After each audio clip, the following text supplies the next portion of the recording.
Assalamualaikum warahmatullahi wabarakatuh. Kembali hari ini pagi-pagi ya, di hari libur. Aktivitas saya ada untuk pengkondisian lingkungan ya, pertanian terpadu ini. Hari ini agendanya fokus kepada pembersihan kandang secara berkala ya. Tapi pembersihan yang dimaksud adalah pembersihan alasnya. Alasnya kita ganti dengan yang baru. Kan alasnya ini berasal dari serbuk gergaji ya. Baik, kita akan lihat prosesnya yang sudah berjalan ya. Kita akan lihat, karena alas yang terus kita ganti secara berkala itu menyebabkan ayam itu bisa terasa lebih nyaman ya. Nah, ini bersihkan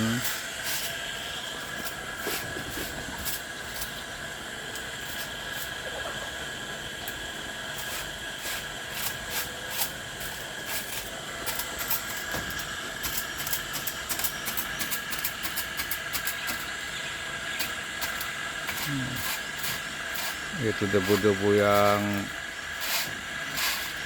melekat itu akan mengurangi pencahayaan masuk ya.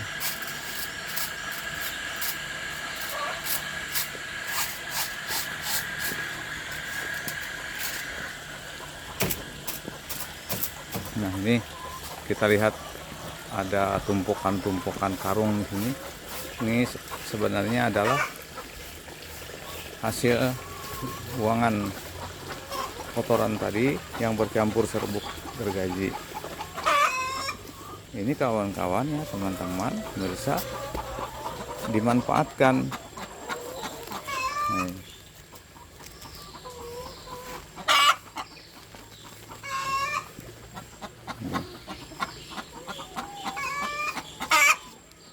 Dimanfaatkan untuk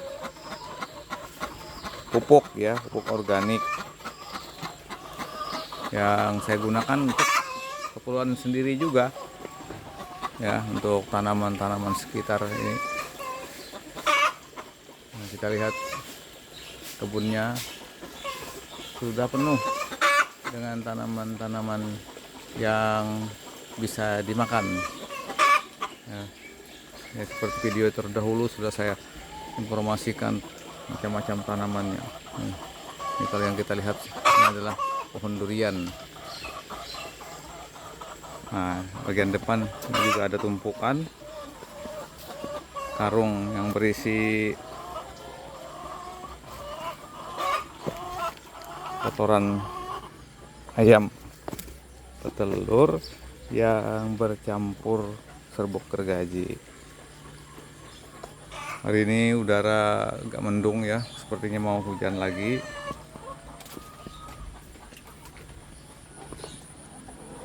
Ada sisa entok kita, beberapa ekor, 5 ekor ya, yang dulu berjumlah kurang lebih 60 ekor. Nah, karena udaranya ini mendung ya, kita beri cahaya ya. Coba kita masuk ke dalam, dimana bagian dalam ini sudah terkondisi pergantian alasnya. Nah, ini nampak baru. Jadi kalau kita rutinitas melakukan ini ya, memang kelihatannya buat apa kita kerja ini untuk dibuang ini. Nah, padahal bisa saja sampai 6 bulan sampai 7 bulan bisa saja sebenarnya dengan cara menambah terus. Tapi saya memang memanfaatkan hasil kotorannya ini untuk kebun. Jadi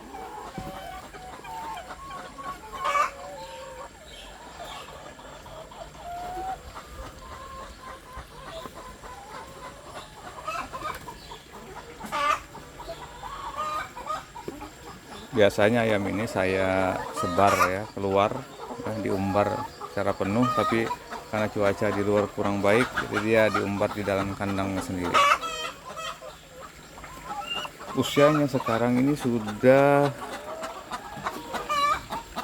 Ini bulan Mei ya, Juni, sekitar 1,5 tahun ya, 1,5 tahun, tepatnya sekitar 17 bulan, bahkan 18 bulan akhirnya. Nah, ini sudah selesai dilakukan pembersihan alas ya, pembukaan alas. Kita lihat bagian sekat yang ketiga ini masih prosesnya. Nah, ini proses. Nah, beginilah kondisi ayamnya ketika kita lakukan terus penataan di alam sehat ya, hidupannya sehat. Alhamdulillah tiap hari produksinya lancar. Ada saja ya yang bisa kita petik hasilnya tiap hari. Nah, kita lihat sudah yang naik ke tempat telurnya. Nah, ini ada telurnya. Ini pagi hari ya, kawan-kawan, pagi hari. Jadi biasanya telurnya sudah menumpuk itu di sore hari. Jadi kita bisa pengambilan telur itu biasanya siang dan sore.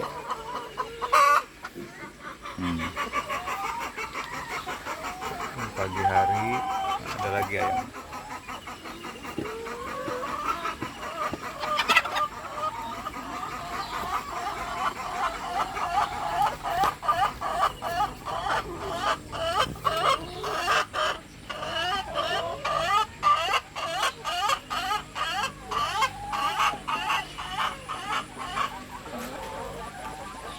Oh ya,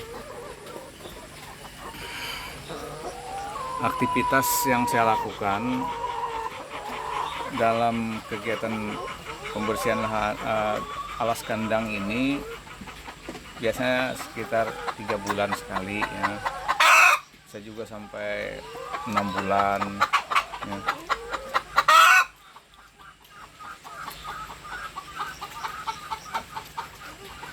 Ini di belakang saya nampak aktivitas ayam petelurnya.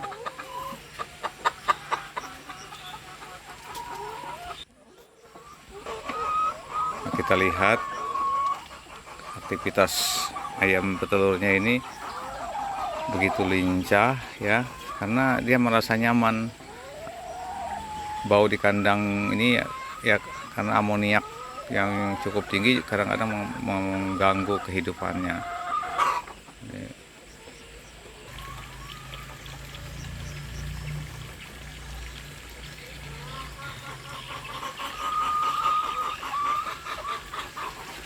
Jadi kawan-kawan ya, ini sudah berusia 17 bulan.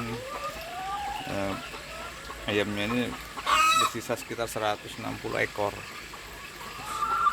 Kenapa? Kemarin memang ada bagian kandang yang satunya itu ada sekitar 30-40 ekor terkena serangan penyakit, habis, padahal kandangnya dekat saja, sekitar berapa inilah 3, 6, 7 meter, kurang lebih 6 atau 7 meter saja jaraknya, tapi yang ini terselamatkan. Nah, ketika itu terjadi wabah seperti itu, saya melakukan tindakan khusus ya. Pertama yang kita lakukan itu adalah mengubur bangkai, yaitu dikubur, dan usahakan kita jangan bersentuhan dengan ayam yang masih sehat. Kita kubur, kemudian sampai beberapa kali habis, kurang lebih 30-40 ekor itu. Nah, kita setelah melakukan itu lalu membersihkan diri ya, sabun yang banyak,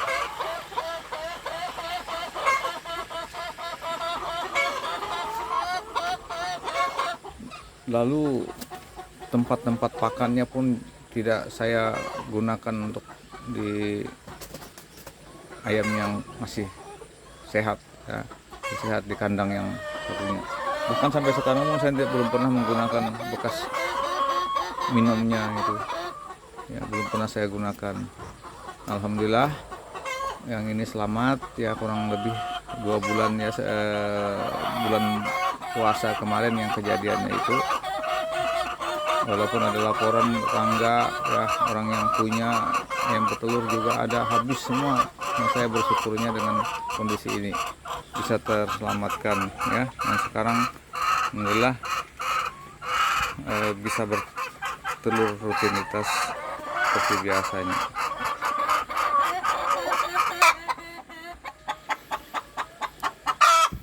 Kita menyadari berbagai kekurangan ya, untuk optimalisasi produksi ini ya, lantaran faktor tenaga juga kadang-kadang mempengaruhi. Ada keterlambatan dalam pemberian pakan, kemudian terkadang vitaminnya habis. Nah, itu juga sangat mempengaruhi kawan-kawan ya. Itu khususnya vitamin itu menurut saya itu rutinitas khususnya pagi itu harus full kita berikan, karena kenyataan yang pernah saya alami ya, yang pernah saya lihat, pernah saya berikan tanpa vitamin itu produksi dan kualitas telurnya pun berkurang ya, nampaknya kecil-kecil dan jumlahnya pun sedikit. Jadi konsumsi pakan, minum yang terpenuhi standar vitaminnya itu mempengaruhi kuantitas atau jumlahnya, dan bahkan banyaknya dia bertelur setiap hari.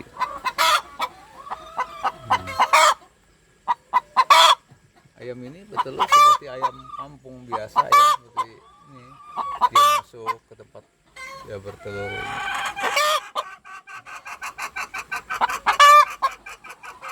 Ini sangat cocok kalau kita jadikan sebagai ya, kerjaan sampingan ya, karena jumlah yang saya lakukan di sini tidak banyak ya, kalau hanya sekitar 160 ekoran aja. Kalau dijadikan sebagai usaha khusus memang tidak akan mampu untuk mencukupi keperluan keluarga ya dari produksi ini. Nah, tapi kalau jumlahnya kita tingkatkan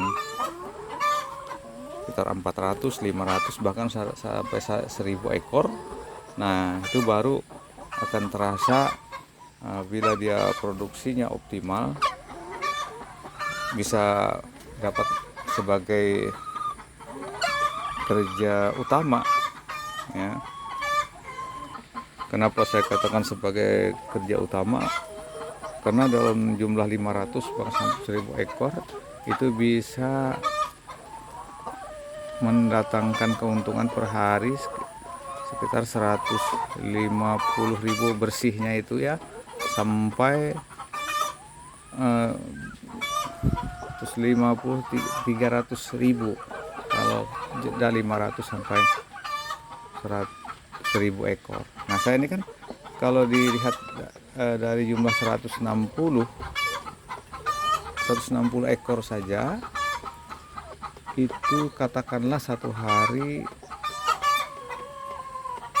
kalau 4 rak ya, memungkinkan 4 rak itu 4 kali 30 120 biji rata-rata per hari. Anggaplah dapatnya 150.000, kita kalau kita jual per rak itu langsung ke penjual itu 50.000 per raknya, jadi ada 150.000 hari.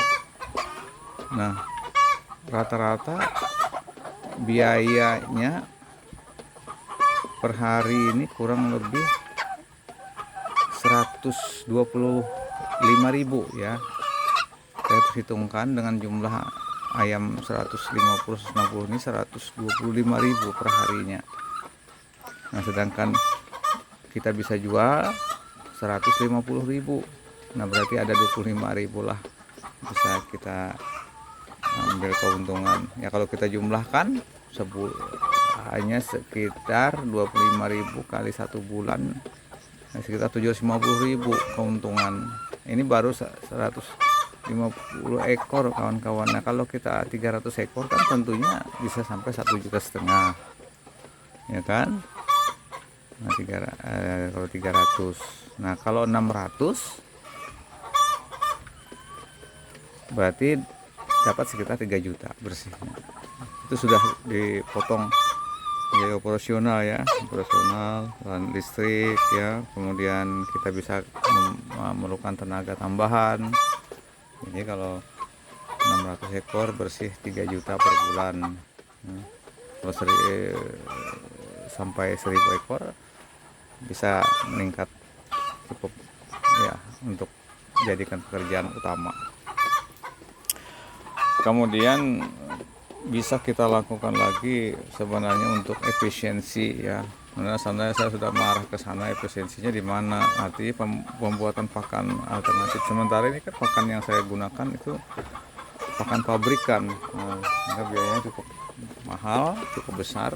Tapi kalau kita upayakan pakan racikan dari kita dengan komposisi yang standar, karena di tempat kita ini kan ada juga pakan yang bisa pakan pendukungnya itu bisa kita cari gitu.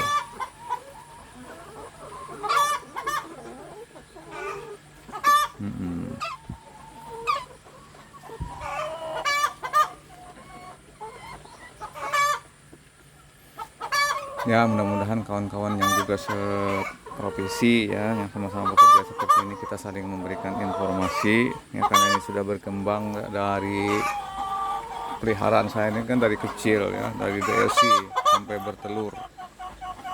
Nah, sehingga saya tahu persis kadang-kadang ada penyebab masalah ya, di perjalanannya, baik dari DOC-nya sendiri ketika pelihara umur 0 sampai 1 bulan. Permasalahannya saya banyak pengalaman juga di situ, karena memang saya selalu mengikuti perkembangannya ini ya. Yang kemudian sampai proses bertelur sendiri, karena ini sistem yang saya pakai ini sistem umbaran ya, semi umbaran lah kalau dikatakan begitu. Karena sering ada waktu-waktu tertentu ayamnya ini saya lepas, saya keluar areal kandang itu, jadi dia bertebaran keluar. Tapi kalau saat dia bertelur, dia masuk lagi ke kandang. Walaupun ada yang bertelur di luar, tapi tidak banyak. Pada umumnya dia masuk ke tempat perteluran yang sudah kita sediakan seperti ini. Kalau kita lihat bagian luarnya, nah ini kondisi luar. Karena kondisi luar saya ini kan ada kolam ya. Nah, itu kandang yang satunya yang kemarin terjadi musibah penyakit ya. Nah, dia bisa keluar sini ya, cari pakan tambahan, mengais-ngais makan tambahan. Kehidupannya seperti ayam kampung biasa. Cuma itu saja ya, kita kalau terjadi masalah ya, misalnya ada terkontaminasi penyakit, nah ini yang bisa berisiko menurut saya. Nah, kalau dia berkeliaran ini kan dia bisa makan daun-daun, bisa makan ulat, dan banyak lagi yang bisa dia manfaatkan untuk membantu keperluan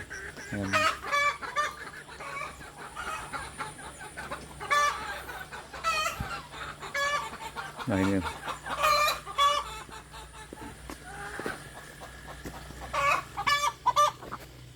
Jadi ini areal tempat dia menjadi kehidupan di luar. Tapi kalau kita bebaskan dia di luar, maka tanaman-tanaman khususnya sayur-sayur bisa terganggu dimakannya.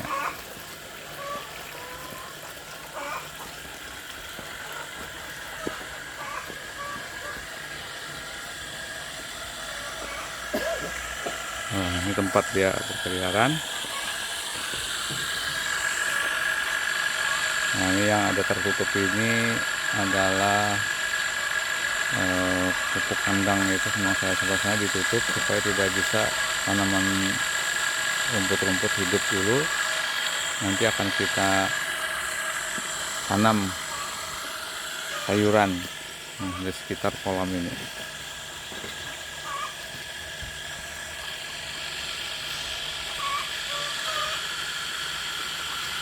Kolamnya ada ikannya bisa dimanfaatkan ya.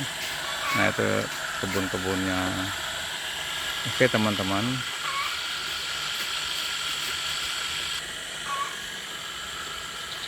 baik, saya rasa cukup informasi sementara ini. Cuaca ya kita lihat mau hujan, semoga hujan penuh keberkahan. Dan jangan lupa kawan-kawan subscribe untuk saya terus bersemangat menginformasikan perkembangan usaha terpadu perikanan, perkebunan, dan peternakan. Mohon maaf atas segala kekurangannya, atas tutur kata yang kurang berkenan di pemirsa, kawan-kawan semua. Semoga kita terus bersemangat menjadikan lahan kita yang walaupun kecil tetap bernilai ekonomis. Assalamualaikum warahmatullahi wabarakatuh.